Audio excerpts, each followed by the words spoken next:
ओम शांति। अपने इस ईश्वरीय परिवार की पालना करने वाली मातेश्वरी जगदम्बा सरस्वती, जिन्हें प्यार से हम बच्चे मम्मा कहते हैं, वह भुलाए नहीं भूलती। प्यारे बाबा ने मम्मा को अडॉप्ट कर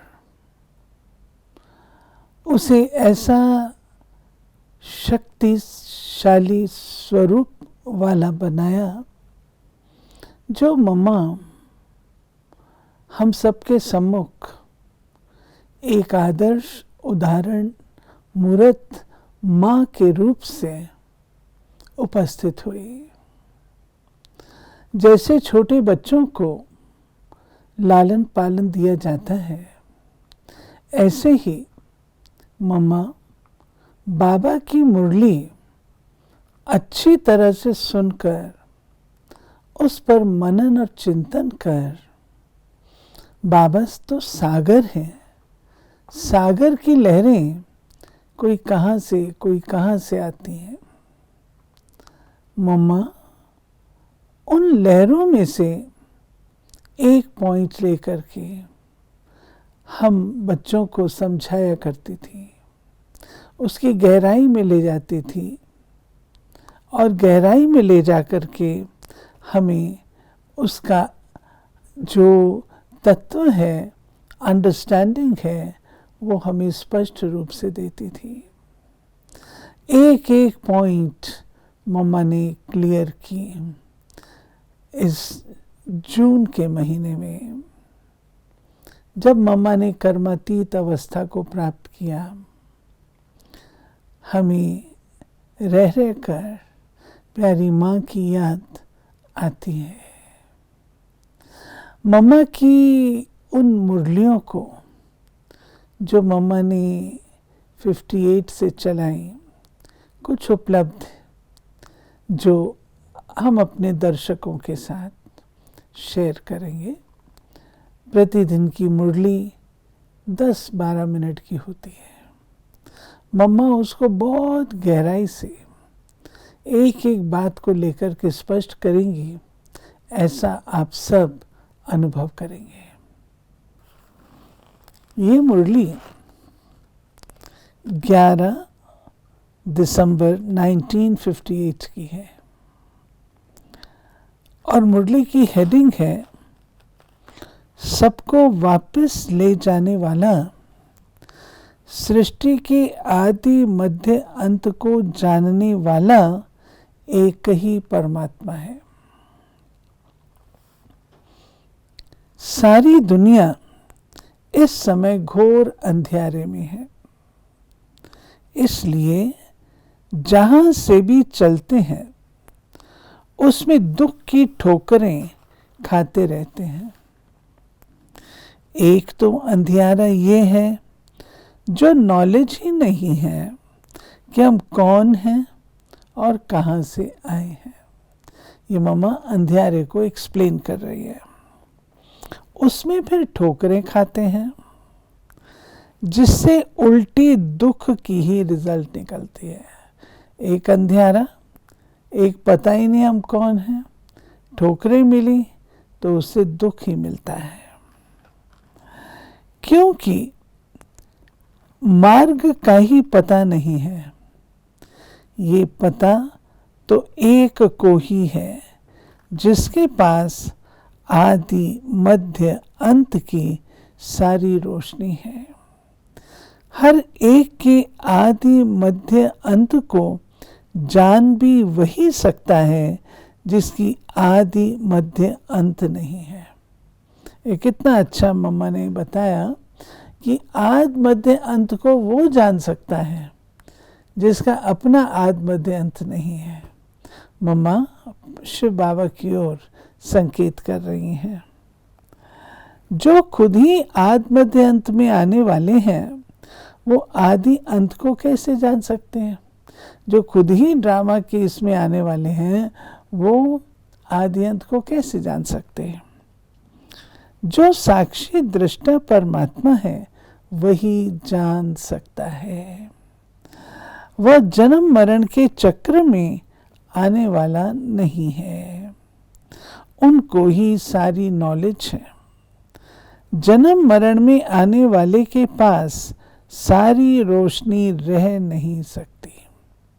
स्वाभाविक है, उसी जन्म की होगी, परंतु सारे जन्मों की तो नहीं हो सकती। और जो भी धर्म स्थापन करने आए हैं वो भी इस समय जन्म मरण के चक्र में है। तो अब रोशनी कौन दे? अंधेरे से उजियारे की ओर कौन ले चले? क्योंकि सभी आत्माएं जन्म पुनर्जन्म के चक्र में हैं। धर्म पिताएं भी जो आए वो भी जन्म पुनर्जन्म के चक्र में हैं। तो अब कौन ले चले? सभी धर्मों को जानने वाला अथवा वापस ले जाने वाला वो है दूर का मुसाफिर। वो तो इस दुनिया का नहीं है। जब कहते हैं कि ये दुनिया झूठी है, झूठी काया, झूठी माया, झूठा सब संसार, सारा संसार ही झूठा है, तो उनसे ले चलने वाला मुसाफिर तो इस दुनिया का नहीं चाहिए ना। झूठी दुनिया का ले चलने वाला मुसाफिर कैसे होगा? इस देश में तो सब झूठे हैं, उनको तो इस झूठी दुनिया से पार ले जाना है। भले ये दुनिया ही नई बनती है, परंतु इस दुनिया में तो उसका भी अंश नहीं है ना। वो दुनिया एकदम इस दुनिया से पार है। मम्मा परम धाम की ओर संकेत कर रही हैं। जो तो जरूर पार ले जाने वाला उस दुनिया का मुसाफिर चाहिए। रोशनी तो उनके पास रह सकती जो इस चक्र में आने वाला न हो। रोशनी उसके पास रह सकती है जो इस चक्र में आने वाला न हो। ये चक्र भी जब तक अपनी आदि मध्य अंत पूरी न करे तब तक वापस कोई भी जा नहीं सकते। ऐसे भी नहीं कोई मुक्ति को पहुंचे हुए हैं जिस द्वारा रोशनी मिल सकती है, वहां कोई जा नहीं सकता। अब हमने रचयिता और रचना के भेद को पूरा जाना है। जबकि आदि को चक्र लगाए अंत में आना है, अंत को फिर आदि में आना है, तो फिर बीच में कोई वापस कैसे जाएंगे? जो एक बार चक्र में आ गए तो उनका तो वो कंटिन्यूस चेन बन जाती है ना, एक के बाद दूसरा, दूसरे बाद तीसरा। तो मम्मा कहती बीच में से कैसे वापस जाएंगे? चक्र को भी नंबरवार अपनी स्टेज में बदलना है। तो जब चक्र के अंत का भी अंत हो तब ही वापस जा सकेंगे।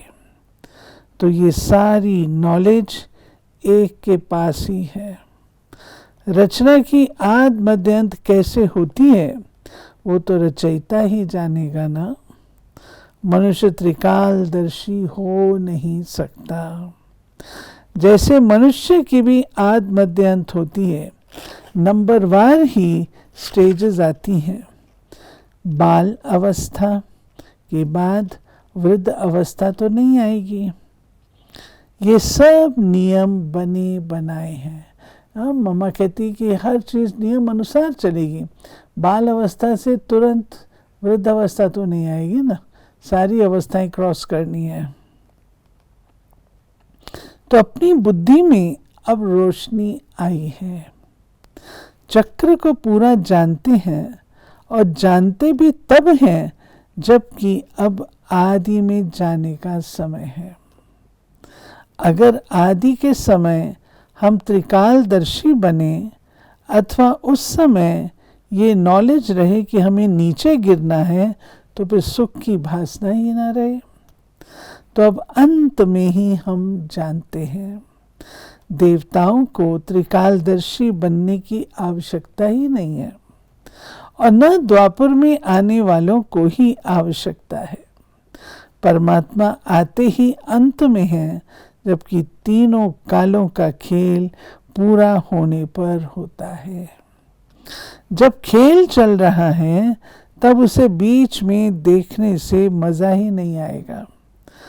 अब परमात्मा समझा रहे हैं, अब कहानी पूरी हुई, यानी एक चक्र पूरा हुआ। अभी अंत का भी अंत है, फिर नई कहानी शुरू होती है। ये चक्र अथवा कहानी अनादि बनी बनाई है, एक ही वर्ल्ड हिस्ट्री है।